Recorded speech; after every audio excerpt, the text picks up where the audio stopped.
Have you ever noticed how you really want to be consistent, but the moment you try, your body hesitates? Not because you don't care, but because something in you remembers what happened the last time you pushed too hard. If consistency feels heavy instead of empowering, this conversation is for you.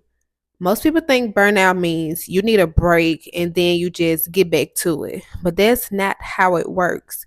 Burnout changes how effort feels in the body. It changes how discipline lands in your nervous system. And if no one explained that to you, you end up blaming yourself for reacting normally to too much pressure.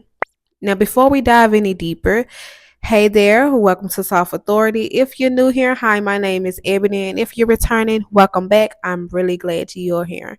This space is intentional, and I help people rebuild self trust, discipline, and confidence without yelling at themselves and without pretending growth is easy. This is for people who are trying to get their life together quietly. No hype, no shame, no fake resets. Go ahead and give this video a thumbs up if you're tired of forcing yourself to function. And make sure you subscribe if you're on a healing journey like me or if you're finally ready to stop starting over. Get settled. We're about to have a real conversation. Here's the truth: most productivity advice skips over. Burnout isn't just exhaustion, it's a loss of trust within yourself. Not because you failed, but because you asked for too much of yourself for too long. You made promises when you were already depleted. You kept pushing when rest was the wiser option. And now when you say, I'll be consistent this time, the body doesn't feel motivated. It feels cautious. I used to think discipline meant forcing myself no matter how I felt. If I was tired, I pushed harder. If I didn't feel like it, I told myself to get over it. That worked, of course, until it didn't anymore. And when it stopped working, I didn't just lose energy, I lost confidence within myself. That's what burnout really does. It teaches your system that pressure isn't safe anymore.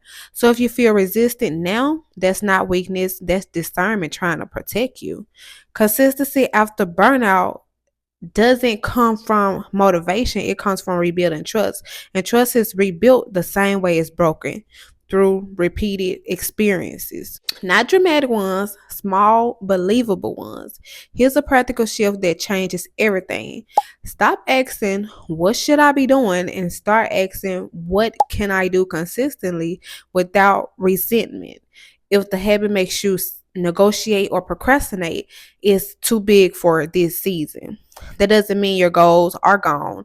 It means your approach needs wisdom. And let's be honest for a second. Soft consistency doesn't look impressive. It's boring. It's quiet. It doesn't scream discipline, but it works. And the people who last are never the loudest ones in the beginning. Now, here's a quick tip.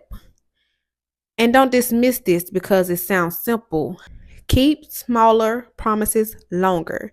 That's it. You don't rebuild confidence with intensity. You rebuild it by not ghosting yourself. And every time you follow through on something small, your system starts to believe you again. This is where a little humor helps because we all need it, right? If your version of consistency requires you to wake up as a complete different person by tomorrow, that's not discipline. That's a fantasy. And fantasies collapse the moment real life shows up. Burnout wasn't a failure, it was information.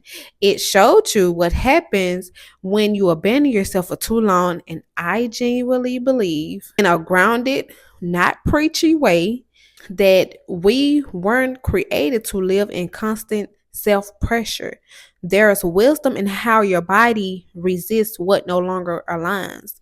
Sometimes the slowdown isn't a setback, it's direction. Now let's pause and ground this. Burnout didn't mean you were weak. It meant you stayed in systems that required self betrayal. Consistency didn't disappear because you became unreliable. It disappeared because pressure stopped being believable. Discipline stopped working because it turned into a punishment instead of structure. What works now is different. Consistency after burnout has to feel safe before it can feel strong. believable before it can be impressive, and honest before it can be effective, right? You rebuild it by honoring your limits, keeping promises you can actually keep, and moving at a pace that doesn't cost you your peace. Okay? Now, there's discernment in this season. And when you stop fighting it, things begin to align in ways you couldn't force.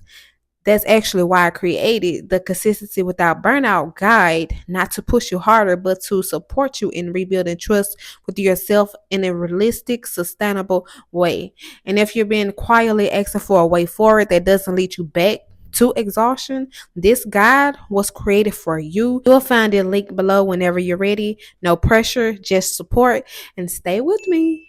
Because in the next video, we're talking about discipline without self punishment and how to stay consistent without turning growth into pressure, shame, or self betrayal.